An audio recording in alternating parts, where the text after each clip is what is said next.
Stop treating us like animals and thugs, and start treating us with some respect. That's what we're here today to say. We've been left out of the conversation. We've been vilified. It's disgusting. It's disgusting. Trying to make us embarrassed of our profession. So what you just heard there was a bunch of whining from the head of the NYPD Police Union, Mike O'Meara. O'Meara is the president of the Police Benevolent Association for the NYPD police officers, and he is so sad because people are being mean to police officers. Oh my. He's saying that people are judging us. People are discriminating against us. People are just looking at us superficially and deciding that we're not good people, and people need to stop doing that. This is so tone deaf given what's happening in the United States right now and has been happening for decades, if not longer. The police, in large part, are their own worst enemies. The reason that growing amounts of the public do not trust police, do not like police, want to defund police, in some cases want to disband policing, the reason all that's happening is because of the way police have conducted themselves across the entire United States, now and over the generations. That's the simple truth.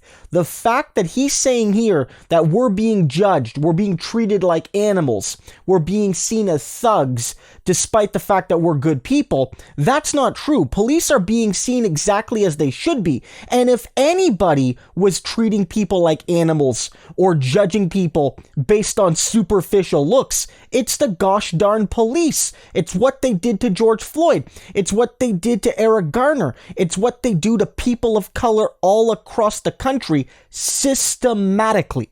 The police are the ones that judge people not based on their character, but on superficial imagery, based on their race, their ethnicity, their immigration status, and on and on and on. That's the police. That's not regular citizens. They're judging cops based on the fact that cops do awful things and get away with it. That's the fact of the matter here. And one thing that's very interesting about this video, let me know if you see it. Look at the people behind Mr. O'Meara. Look at the folks representing good old regular cops. This is New York City, one of the more diverse cities in the United States and indeed the whole world. And what you might notice is that the policemen behind him are almost entirely white, mostly middle-aged white male police officers. But the police force in New York is rather diverse. It's less diverse than the actual city, but it's more diverse than what you're seeing there. Only half of police officers or so in New York are white. So why are the majority of the people in the background white? Why are the majority of the people representing with O'Meara right now putting a face forward of the union of the police force that doesn't actually reflect the reality? Where are the women? Of course, a majority of police officers are men. That's pretty much the case everywhere. But where are any women? Where are anybody that's not a white male? Where are they? This shows either that they don't understand the problem, which is that the police aren't seen as reflecting the communities they police, or women, minorities, other marginalized police officers wouldn't dare stand with O'Meara and his boys here because they know they're wrong and that policing does have fundamental flaws. And there is a reason why Americans, by the millions, don't trust and indeed hate the police. This is incredibly tone deaf, an incredible political failure to put this image of the police forward at this time, in this place, at this moment. It shows that they either don't understand or don't care why the majority of Americans aren't standing with them right now. If the police want to be seen differently, treated with more quote-unquote respect from the general public, from legislators, from people that currently don't have a whole lot of love and respect for the police, there's one simple move they can make. Change how they operate and back the broad causes of defunding the police.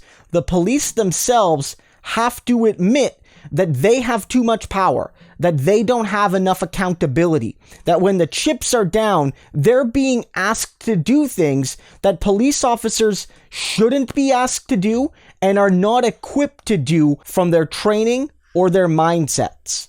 If police can start to admit that far too much of the budget is spent on them, that they have too much power, and they do not have enough accountability, then maybe we can have the discussion about how it's time to start building a rapprochement with the police. But I don't expect that to happen. In fact, I can almost guarantee that won't happen.